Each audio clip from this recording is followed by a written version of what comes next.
আসসালামু আলাইকুম এভরিওয়ান, দেখতেই পাচ্ছেন আজকে সাপ মারা হয়েছে। কেন মারা হয়েছে ফুল ভিডিওটি দেখুন তাহলে বুঝতে পারবেন।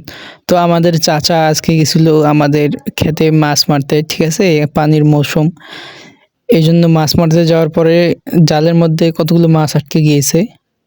মাছের পাশাপাশি আবার সাপগুলো, এখন তাদেরকে তো ছাড়াও যাচ্ছে না, আবার রাখাও যাচ্ছে না, এই জন্য তারা নিয়ে এসে গ্রামের মধ্যে আনার পরে এগুলোকে পিটি হত্যা করা হয়েছে।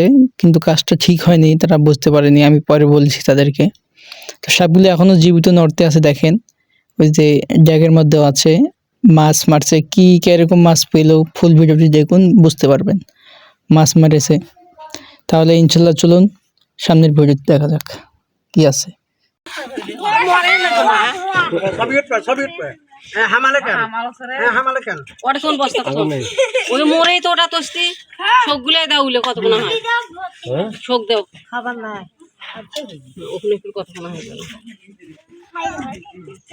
তো এই ছিল আজকের ভিডিও, আজ এই পর্যন্তই। আগামীতে দেখা হবে, চ্যানেলটি সাবস্ক্রাইব করে দিবেন। ধন্যবাদ।